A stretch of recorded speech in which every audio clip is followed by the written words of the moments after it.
of Channel Islands. Thank you. I'm representing the whole board of the Channel Islands chapter of CNPS. As most of you know, our mission is to conserve and promote native plant diversity throughout Ventura and Santa Barbara counties. Before we begin our program tonight, we want to acknowledge the Chumash people, past, present, and future, as the traditional custodians of the land where we are located. We want to pay our respects to the Chumash elders of the past, present, and future who call this place their home. And we come together today to bring awareness to the issues of equity and justice. We recognize the Chumash people and so many other indigenous people are still fighting to dismantle the legacies of settler colonization in their tribal territories. Wherever you are, please pause for a moment to acknowledge the Native people whose land we are on and to commit to supporting them and their cherished lands. Thank you, Terry. All right, so for tonight's membership meeting, we have the lovely Dr. Rikke Naesborg joining us. Rikke is the Shirley Tucker lichenologist and curator of the Lichenarium at the Santa Barbara Botanic Garden. Rikke earned her bachelor's and master's degrees at University of Southern Denmark and went on to earn a doctorate in systematic botany from Uppsala University in Sweden. She has lived in California since 2011 and is currently gracing our halls to share with us about lichens. So if you can join me in giving a round of applause for our lovely speaker, without further ado, Rikke, I'm going to hand the mic to you. Thank you very much, Annie. I should say immediately that I would prefer if questions wait until the end so I can go through the talk without people interrupting me. But I'm happy to answer questions afterwards, of course. So today, well, thank you very much for a very lovely presentation, Annie. Today, I'm going to give you a general talk about lichen because it seems like a lot of people actually are confusing lichens and mosses. And it is true that they are both small and they grow in some of the same places, but they are quite different. Mosses, they have the color of grass, more or less. They have leaf-like structures, and they are closer related to plants. Whereas lichens, they come in all kinds of colors. They can sometimes have the color of grass, and they come in all kinds of shapes, and they're closer related to animals. So what is a lichen? Well, you may have heard the story about Freddy fungus that met Alice algae and together made a lichen. Unfortunately, it's not quite that simple. You can culture the fungus that you get from a lichen, and you can also culture the algae that you get from the lichen. But as you can see, they don't resemble anything like the intact lichen. And then taking these two components and putting them back together again and get a lichen out of it is really difficult because we don't really understand what factors trigger lichenization. Scientists have tried this in the lab without much success in the past. Here I have an example where some researchers have succeeded in putting the fungus and algae back together again. Here is the result. And as you can see, it doesn't really look anything like it does out in nature. So we don't really understand 100% what triggers lichenization. But for more than 100 years, the textbook definition of a lichen has been that a fungus and a green partner was in a symbiotic relationship with each other. But then the case of these two lichens that have confused scientists for many years led to a discovery. These two lichens were thought to be different, But when we did genetics on the lichens, we couldn't find any difference at all. Not only do they look different, the one on the left can be eaten, and indigenous peoples have actually used it as food, as hunger food for many years. But the one on the right can kill you if you eat it. Researchers wondered, what is the difference? And they started to look into it. So here I have made a drawing of a general section of a lichen, and I just want to orient you so you understand what is what. Here on the top, we have the fungus layer, and then we have some fungal strands that are surrounding algae. And then often there's a fungal layer at the bottom. So fungus and green partner make up a lichen, is what we're thinking. And if we take this lichen, the yellow part, and make a section through one of these strands, some researchers did that, and they used some special dyes to dye the different components in the lichen. So here, the red color corresponds to the alga, the blue corresponds to the fungus, but then you can see there's some green stuff on top that you really cannot see when you look at it, even under a microscope.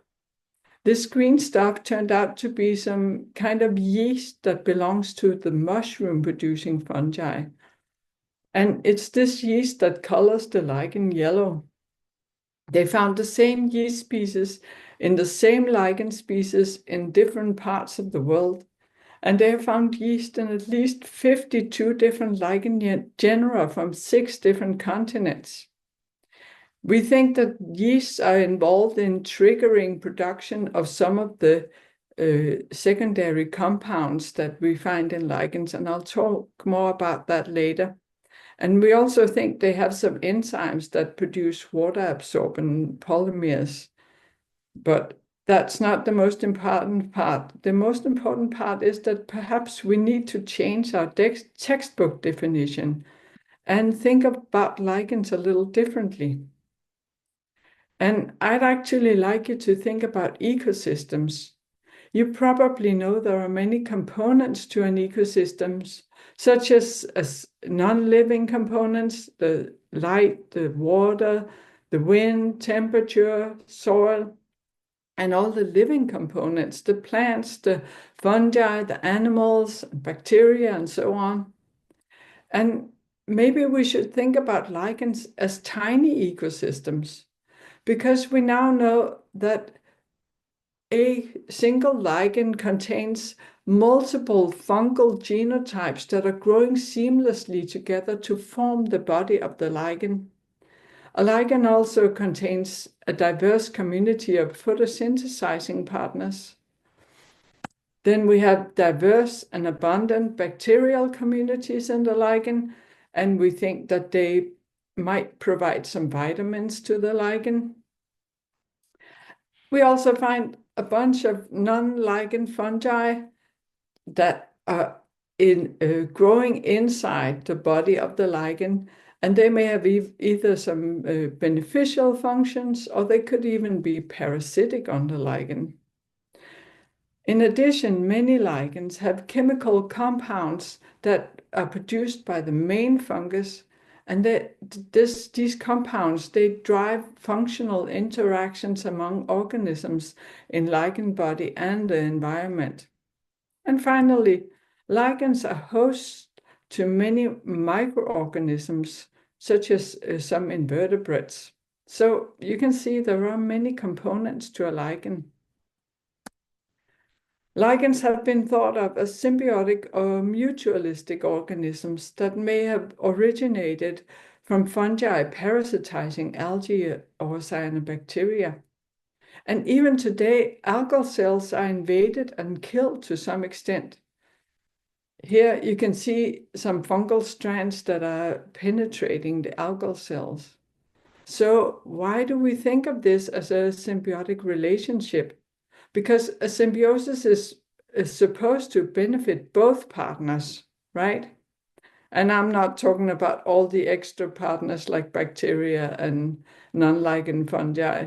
I'm only talking about the two main ones, the fungus and the algal partners.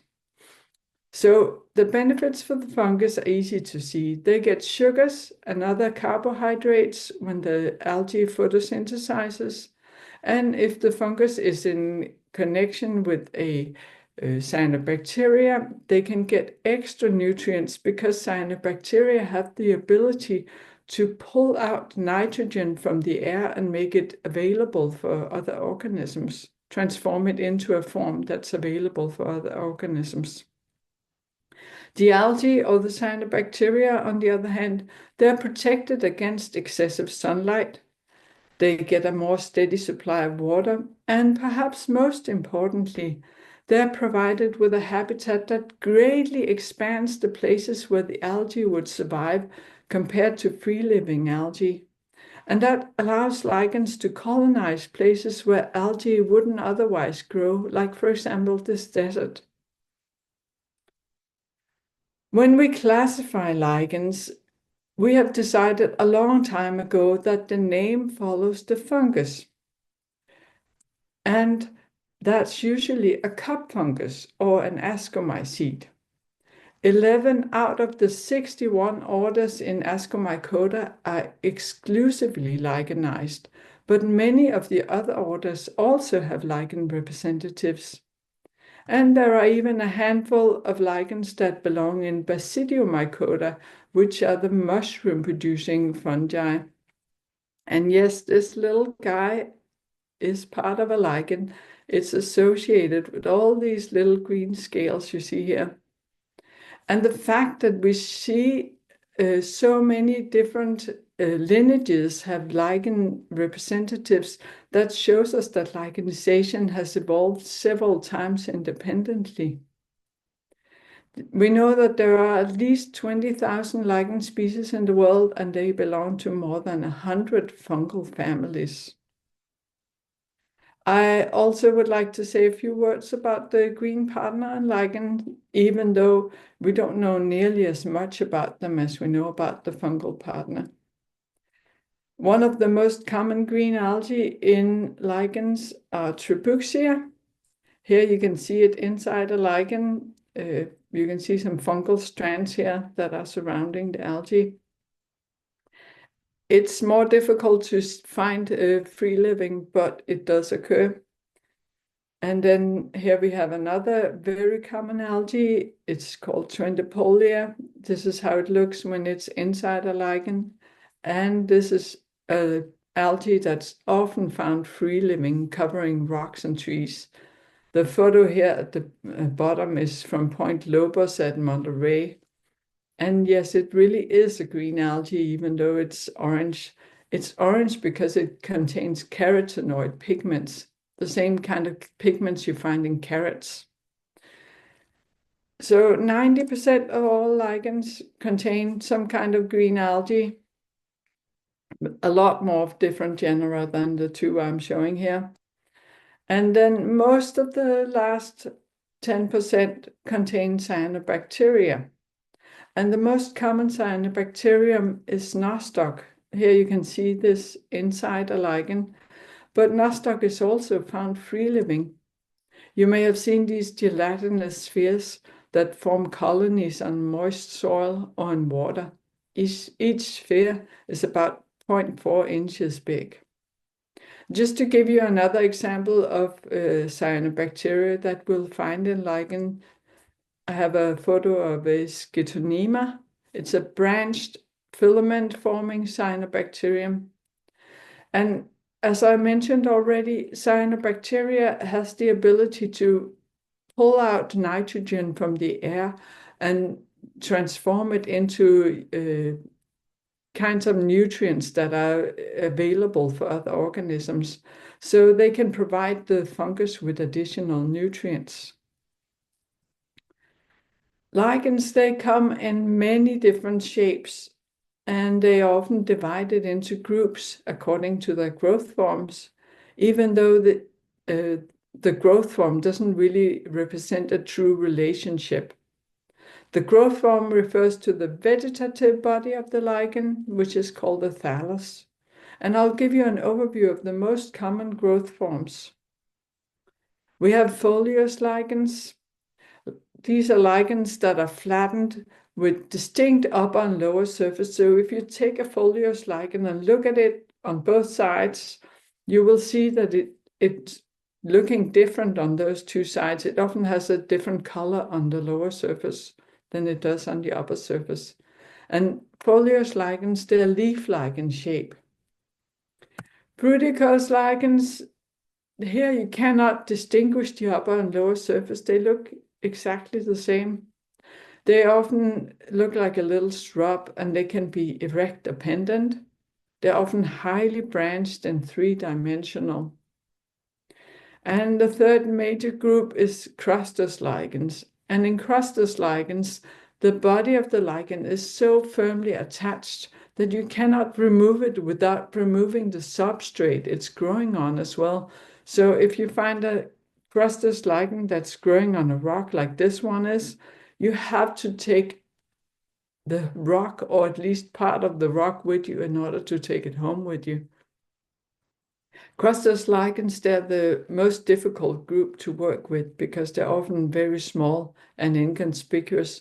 And there are actually probably quite a lot of lichens that are still undescribed by science. I have some other common forms just to illustrate the diversity we find in lichens. Here we have a pin lichen. It has a crustose body, and then it has fruiting bodies that are tiny, tiny little pins that look like a dressmaker's pin. And you can kind of see the spores oozing out of the top here of the pin. Some lichens consist entirely of granules or powder-like cover, like cotton balls, and some consist of small scales. They're called leprose and scramulose lichens, respectively. We also have jelly lichens. Oh, the metal one? Yeah, the metal one I am. We have jelly lichens that are kind of rubbery when they're wet. And jelly lichens, they're always associated with cyanobacteria, but it's not all the lichens that contain cyanobacteria that are jelly lichens. And of course, we also have intermediate forms. This one is fruticose, and it's covered in small scales at the same time.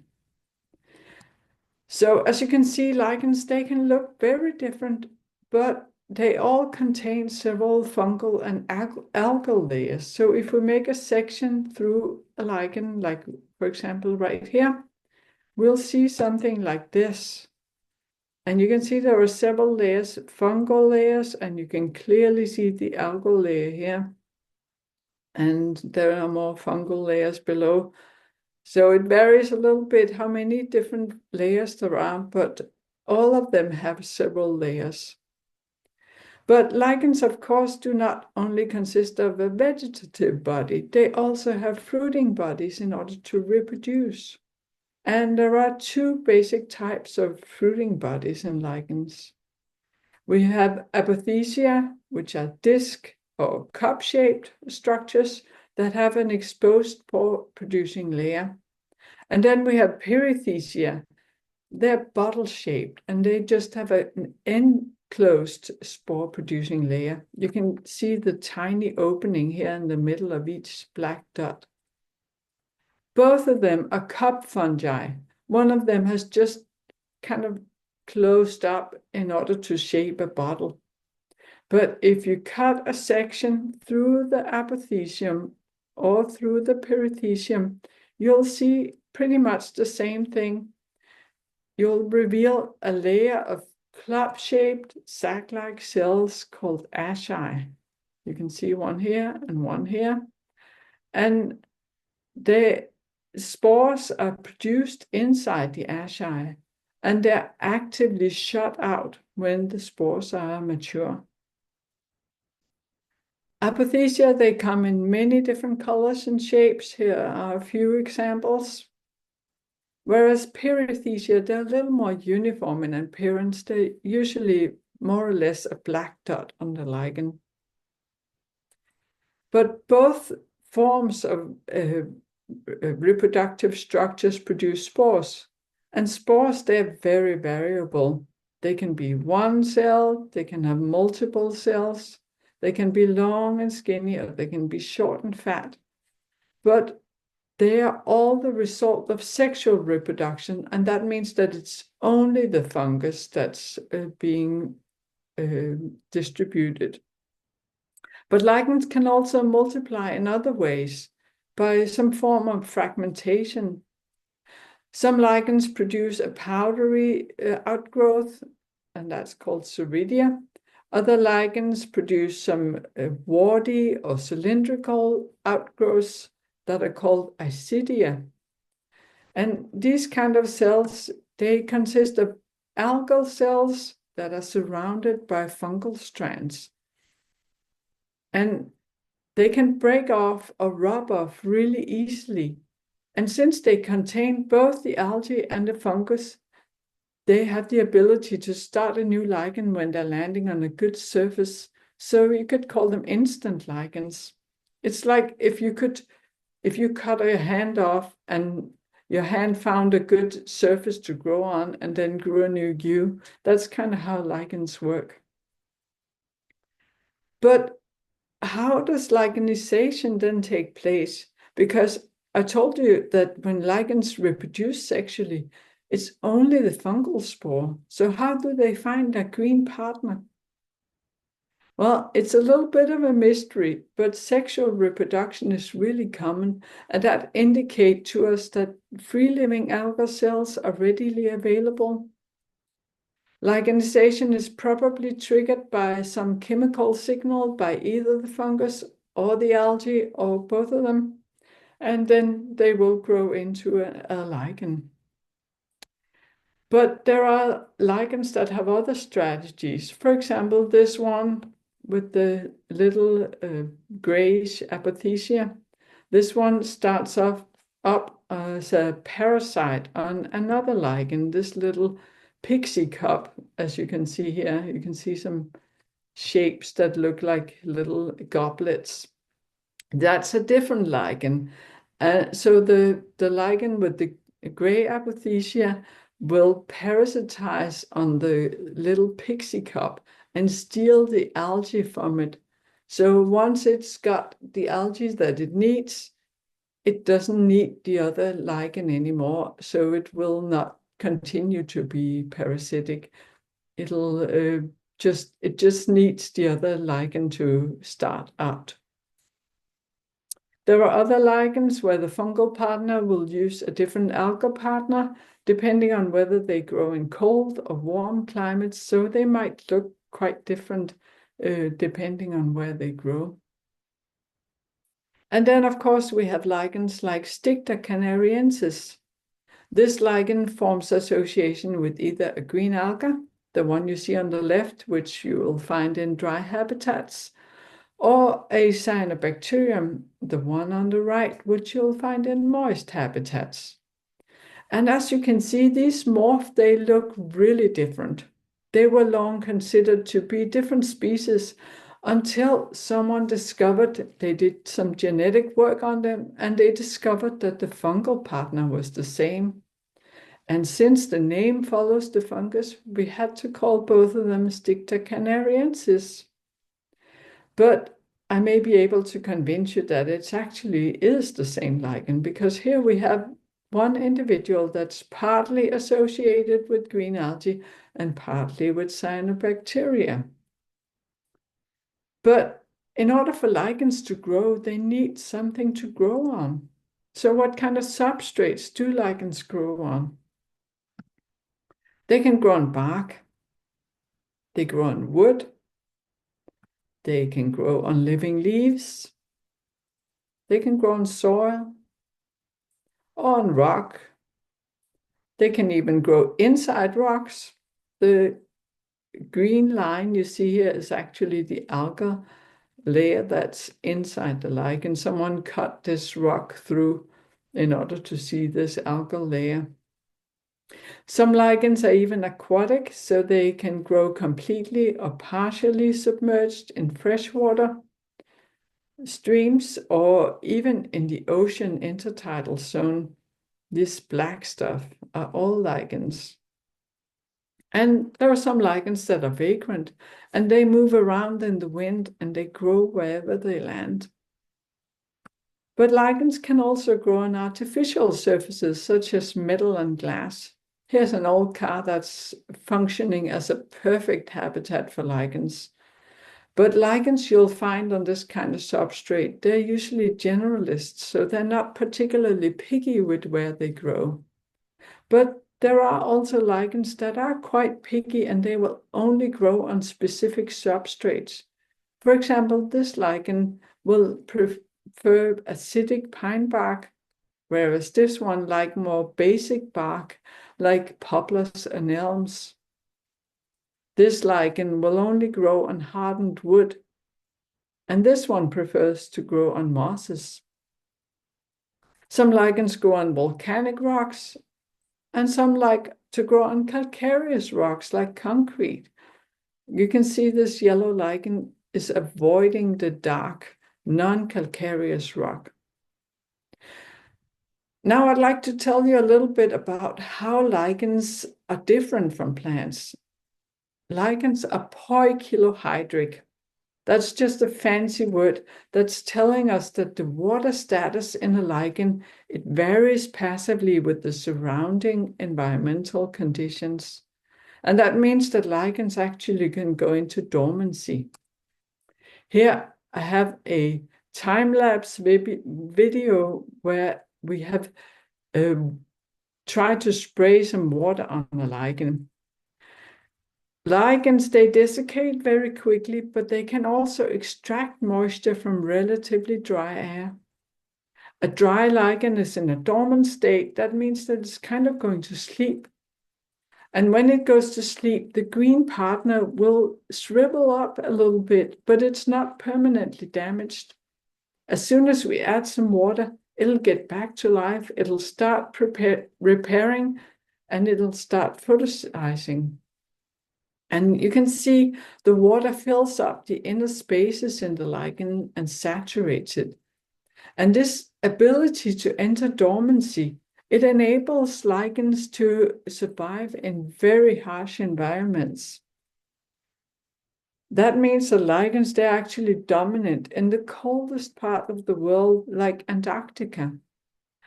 On Antarctica, you'll find 2 species of flowering plants, about 75 species of mosses, and more than 350 species of lichens. Lichens also dominate some of the highest peaks. This white worm lichen you see here in the lower photo was found at 16,400 feet, but the highest record where we have found lichens is about 20,000 feet.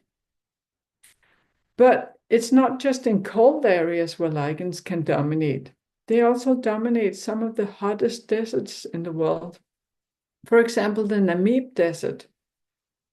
All this orange stuff you see here are lichens, and they actually survive on the little bit of fog that comes in from the ocean. A place where you won't find many lichens is a city where pollution and smooth surfaces that are cleaned regularly creates lichen deserts. But I might be able to convince you that lichens are really, really hardy because they can actually survive in space. The European Space Agency exposed these 2 lichen species to open space for a year and a half. And that means they were exposed to vacuum, to wide fluctuations in temperature, to solar UV light and cosmic radiation. And after a year and a half, they brought these lichens back, and 71% of them survived, and they showed unchanged ability for photosynthesis and reproduction after returning to Earth. And I think that is pretty cool. And one of the reasons lichens are so successful in harsh environments is that they contain many chemical compounds. There are more than 800 compounds that are unique to lichens, and they have multiple functions, and I'll give you a few examples here. Periatine, which you see up here in the left corner, is found in many orange lichens, and it protects the lichen against excessive UV light. So it kind of works as a pair of sunglasses or some sunscreen.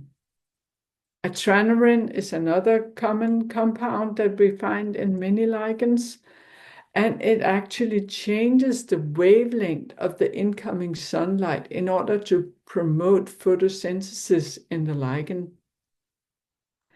Then we have volcanic acid, which you'll find in bright yellow lichens, for example, Lichenarium vulpina. And there's a reason why it's called Lichenarium vulpina, because it was used to kill wolves in the old days. People would take a piece of meat, they would crush up some glass and some of this poisonous lichen, and then they would spread out the crushed glass and the lichen over this meat and put it out for the wolf. So when the wolf ate the meat, the glass shards would cut up its mouth and its esophagus, and that would give the poisonous lichen direct access to the bloodstream. And that would kill the wolf. I'm glad to say that I don't think people do that anymore, but please do not eat any bright yellow lichens. It's a really bad idea. There are a lot of other compounds that have a lot of different functions. There are some that deter herbivory, or there are some that are used as chemical warfare toward other lichens and mosses. And fortunately for lichenologists, these compounds are really helpful for identifying the lichen because they react different with certain chemicals. For example, regular household bleach that I'm adding to this lichen here will react bright red with this particular lichen, and that means I now know which lichen I'm looking at. That's pretty practical, isn't it? But humans have also found other uses for lichen compounds. For example, usnic acid, which we find in Usnea species. They have many different properties like antibiotic properties, antiviral properties, anti-inflammatory properties, and they've been used in products like deodorants because of their antimicrobial properties. But some scientists have also found that they decrease proliferation of breast cancer cells and lung cancer cells without doing any damage to the DNA. And that means that they could potentially be non-toxic anti-cancer drugs. Because of the dormancy and all the compounds the lichens contain, they are very hardy and they tolerate some harsh environments. And that means that they're often the first species to invade new or disrupted habitats. For example, newly exposed rocks or lava fields. So lichens, they're often considered pioneers. Here in this photo, you can see two different lichens. The gray one is kind of growing on the surface of the rock, whereas the yellow one seems to be exploiting the natural cracks in the rock. When these lichens grow, they will, of course, get wet every now and then. And when they get wet, they expand. And when they get dry up again, they contract and they expand and they contract. And then in addition to these weak acids that many lichens also have, the lichens will very, very slowly weather the rock and expand the crack. And that happens very slowly, but it's still 2 to 50 times faster than it would be without the lichen. And as the lichen grows, it traps dust and silt and water. And when it dies, it adds nutrient to the forming soil. So lichens, they're really considered pioneer species that prepare habitat for other species, such as flowering plants. For example, here you can see some cracks in the rock with a little bit of soil in them that allows plants to grow. Maybe this soil was prepared for them by lichens. So does this mean that lichens were among the first organisms to inhabit the land?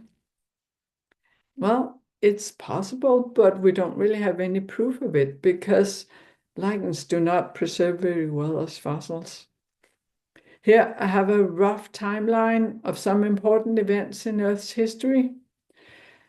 We have simple life that appeared about 3.6 billion years ago, and land plants came around 475 million years ago. This fossil, which is between 24 and 47 years old, it's preserved in amber, and it has some clear resemblance to lichens we find today. But we have also much older fossils that are dating back around 400 million years, and they're much harder to recognize as lichens. One example is this 20-foot-tall fossil from Saudi Arabia. It has some structural and chemical resemblance with both fungus and algae, so perhaps it was a lichen. Maybe there were lichen forests 400 million years ago. I would have liked to see that. A more reliable lichen fossil from Wales is dating back 415 million years, and it shows both fungal hyphae and algal cells, so we're pretty sure that was a lichen. More recently, they have found some ancient fossils that are 600 million years old. They found them in China in an area that was ocean back then. And it also has some resemblance with fungal strands and algal cells. But we do not know if this organism entered land or stayed in the water as a lichen. We absolutely have no idea. But regardless of when lichens appeared in life history, they have some really important functions in the ecosystem. For example, they influence soil fertility and formation of soil over bare rock and sand. And as I told you already, if they're associated with cyanobacteria that has the ability to pull nitrogen out of the air, they can contribute to the nitrogen cycle. We have found in some old growth forests that 50% of the nitrogen input comes from lichens. So when it rains in these forests, the rain will leach nitrogen out from both living and dead lichens and make that available nutrient for the plants. But lichens also provide food for many animals. Perhaps the most important and notable example is reindeer and caribou, where up to 90% of their winter feed consist of lichens. And this lichen is actually called reindeer lichen, which is pretty telling. But also deer, mountain goats, flying squirrels, voles, and slugs, just to name a few, eat lichens. Here you can see a slug that has gone to town on the lichen above. You can see the rasping marks that slugs leave behind when they eat. But lichens are also used as nesting materials and shelter for birds and small animals. For example, hummingbirds are known to decorate their nests with lichens. And lichens are also used as camouflage. You may not notice it, but there's actually a lichen katydid right here hiding in this lichen. And as I already mentioned, lichens also provide direct cover for water bears or tardigrades and other microscopic organisms that live in the interior dampness of mosses and lichens. But humans also have a lot of uses of lichens, and I'll give you some practical examples. Lichens have been used as dyes. Native Americans have used it for many years. All the rugs you see here in this photo were dyed with lichens. This orchil lichen was used for purples and pinks, and that actually led to the collapse of the lichen population on the Canary Islands back in the day. And in Sweden, a guy published a book in 1805 that's called The History of Dyeing with Swedish Lichens.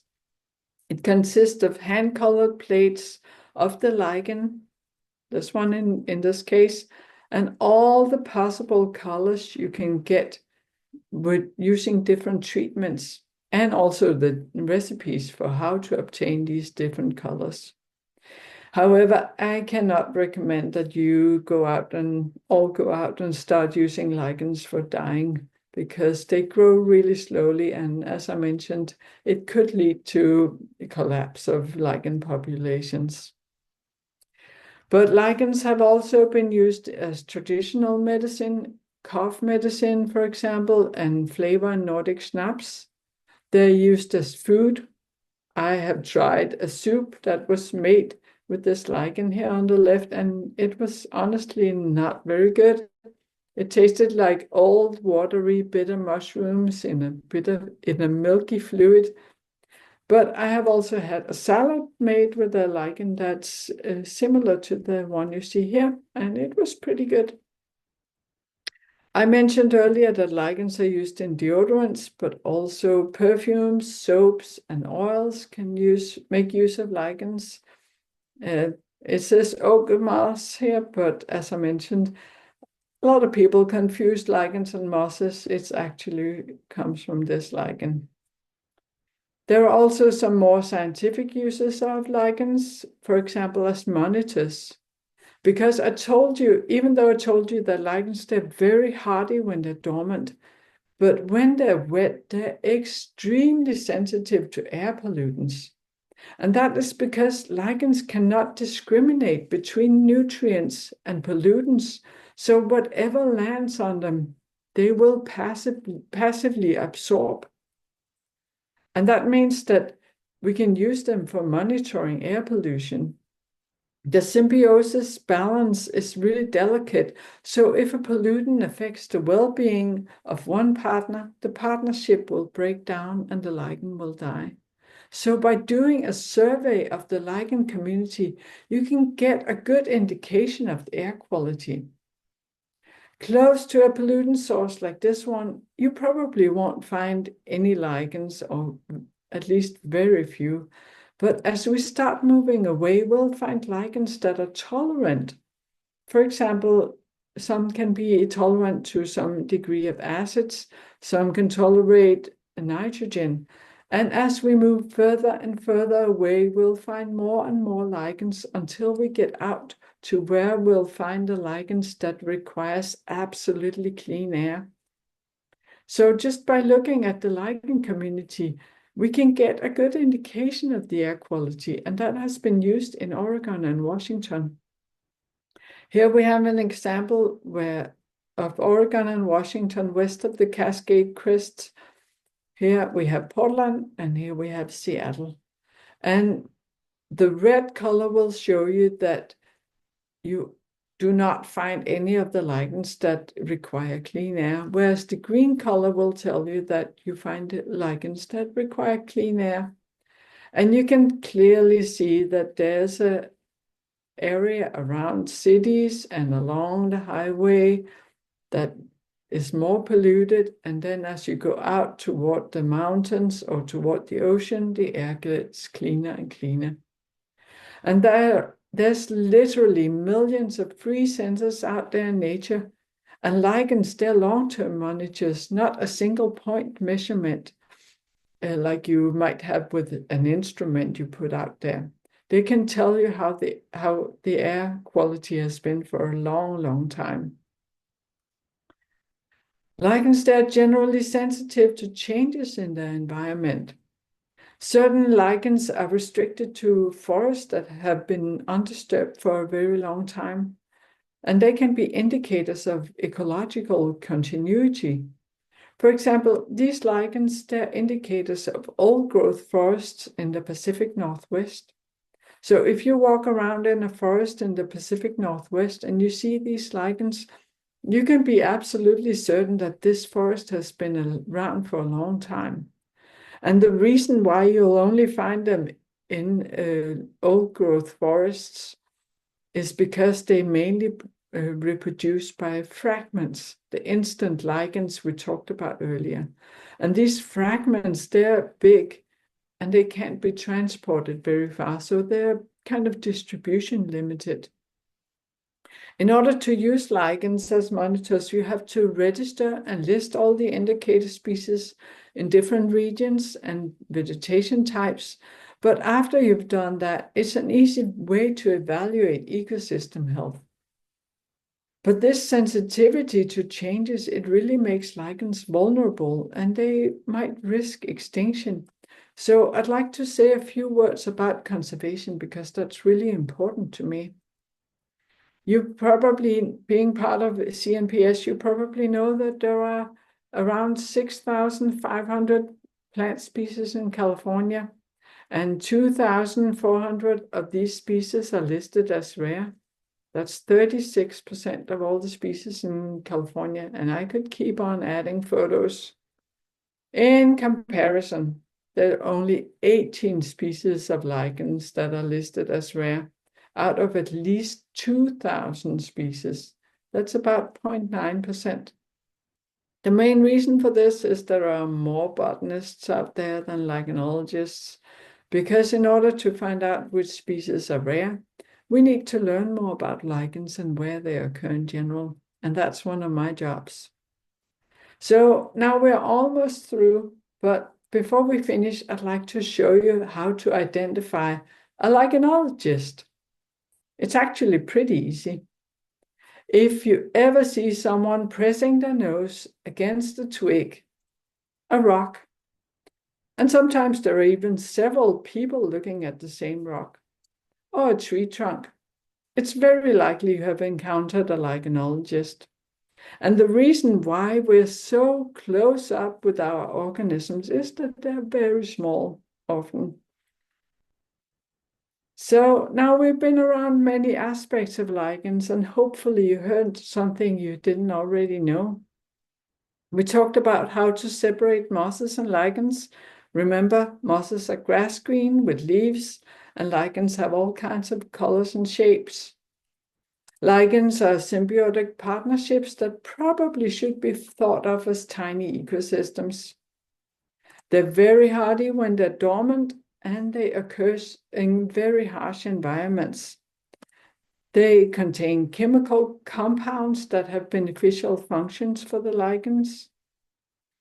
They come in many different shapes. They have many different uses, and they grow on many different substrates. And finally, they're important components of the ecosystem. For example, as pioneer species that prepare habitat for other organisms.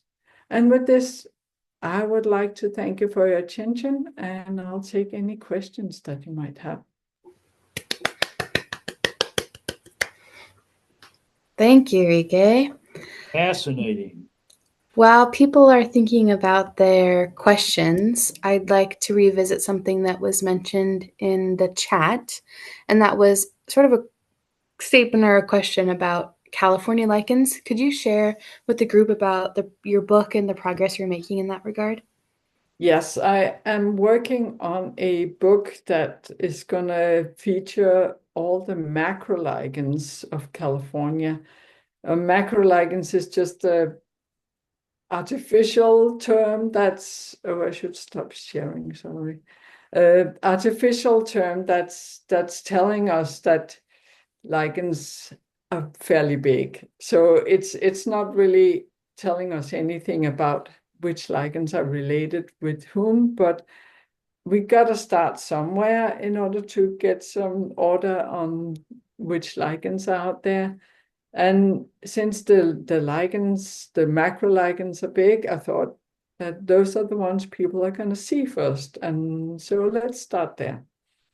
It's traditionally been divided up that way, and I think that's a pretty good way to start.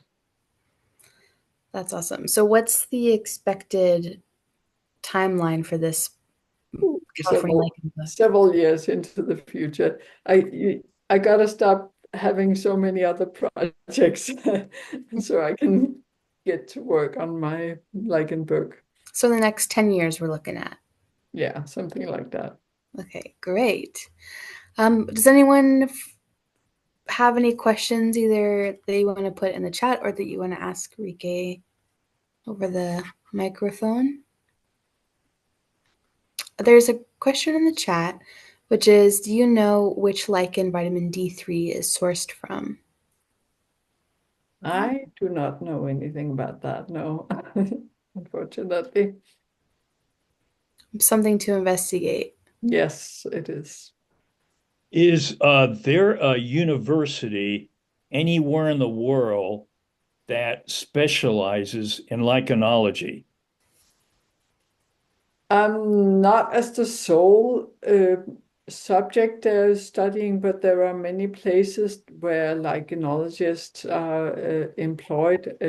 An example is actually in Oregon. In Oregon State, there's a very renowned lichenologist called Bruce McCune, who's also written books about lichens. So yeah, there are definitely lots of lichenologists out there, but just not as many as botanists. When we have an international meeting, there will be a lot of people if there are like 300 people present, 300 to 500 people. That's a big lichen meeting. Yeah. Mike, you have a question? I think you might be on mute.